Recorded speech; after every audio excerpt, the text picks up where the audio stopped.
Let's talk about China. Specifically, why Americans are told to fear China.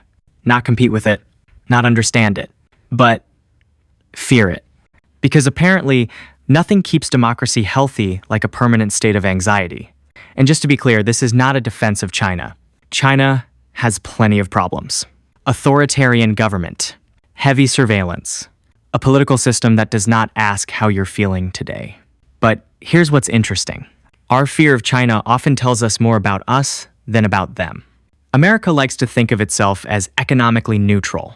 Capitalism, free markets, fair competition, may the best system win. That's adorable. In reality, the US political economic system is built to protect capital first.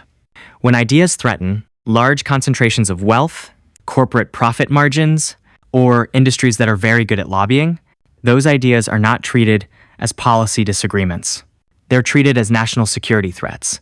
This is not new. We've had Red Scares, McCarthyism, labor movements labeled dangerous, universal health care described as un-American, unions blamed for job losses they didn't cause.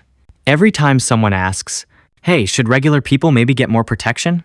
The answer somehow becomes, sounds foreign, sounds risky, sounds like socialism. Funny how that works.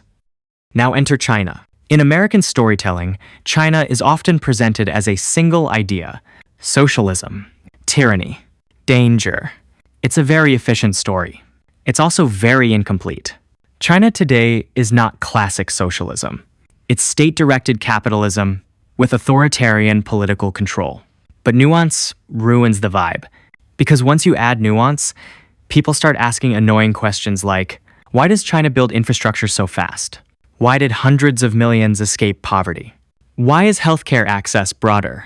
Why do billionaires sometimes face consequences? And those are not questions you want people asking during election season. So instead, we simplify. China becomes the scarecrow, not because it's perfect, it isn't, but because comparison is dangerous. Fear is politically efficient. During the Cold War, fear of the Soviet Union wasn't just about missiles. It was about managing conversations at home. Fear redirected anger outward. Fear made dissent look suspicious. Fear turned economic complaints into loyalty tests. China fills that role now. When Americans hear, China wants to replace us, they are not encouraged to ask, why does life feel more expensive, more unstable, and more fragile than it used to? Fear answers questions before they're asked. Now, to be precise, the US is not afraid Americans will wake up tomorrow chanting socialist slogans. The fear is subtler. The fear is normalization. Normalization of ideas like limiting extreme wealth, breaking up monopolies, public ownership of essentials, putting workers before shareholders. And especially the most dangerous idea of all, that there might be alternatives. China works beautifully as a negative mirror. Whatever they do, we must never do that, even when what they're doing isn't socialist at all. Here's the fun part. The US already practices socialism, just not for you. Banks fail, bailouts, corporations struggle, subsidies, defense contractors, guaranteed profits. That's public money protecting private power. But healthcare, housing, education, that's suddenly radical. So the rule becomes simple. Don't compare. Don't question. Don't imagine.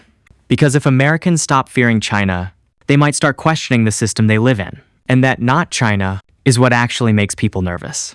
I'm not saying China is good. I'm just saying fear is doing a lot of work here. And fear usually isn't hired unless there's something you're not supposed to notice. Thank you for tuning in to Global Storm Room, where global events are examined beyond headlines and talking points. If this episode helped you see the issue from a new angle, consider subscribing. New episodes every week.